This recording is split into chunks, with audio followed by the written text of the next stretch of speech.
One of the cool things about next-gen inquiry is that it will make your data tables and graphs for you if you put your information in. So on the observation, the magnifying glass, I ask you to organize your observations, insert a table that looks like this, and record your information.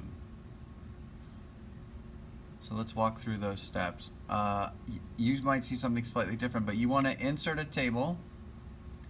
So student table, and we're going to create a new one, and you're going to call this student data, let's say.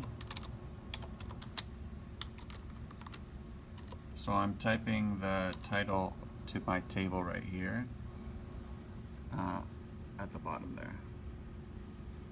Then in this upper left, you know the upper left is always kind of empty, but let's just be clear that our distance is in centimeters, and our velocity is in meters per second. That's what Logger Pro was telling us. So that means I'm going to just type my distances here. So let's say my first distance was 20 centimeters and then 30. I'd like you to do 7 data points, just because 2 data points determines a line. 3 might tell you that something is curving or not. It might not. 4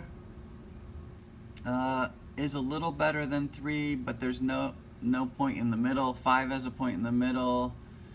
It's getting better. 7 should be awesome. So awesome in the sense that it can tell you what data you need to do. So when you don't have enough rows, you have to click this little plus sign.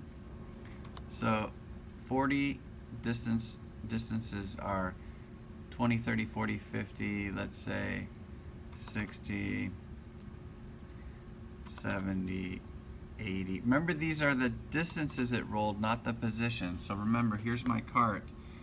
The position, it starts at maybe 100.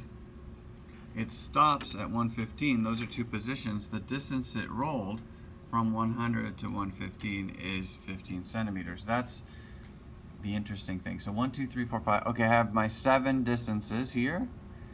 And then this is my velocity trial 1. So velocity trial 1.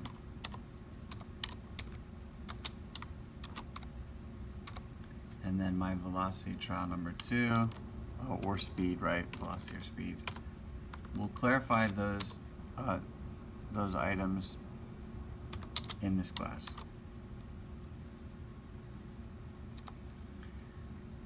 Let me say trial. Now,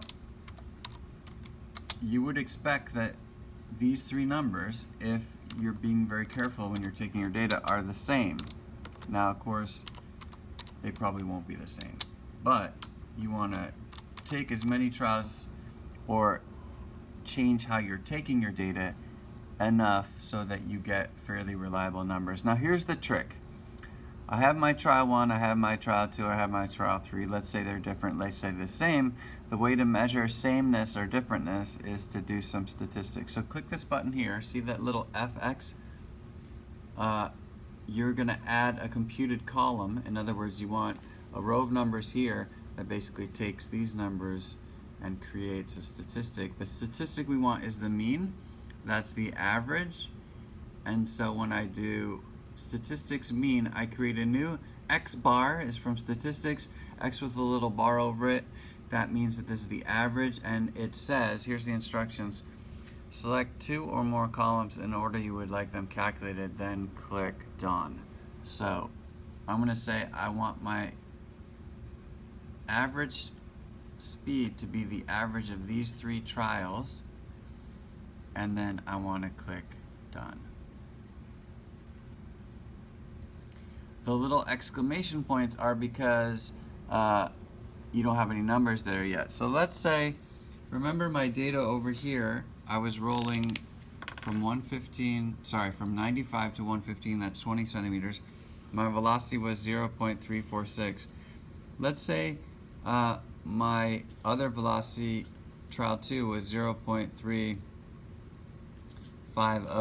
and let's say I had another velocity was 0.342, and you could get frustrated, or you could just take the average of those and say that we think that it's somewhere in between. So when I come down here to my distance was 20 centimeters, my velocity was 0.346, and then 0.350, and then 0.342.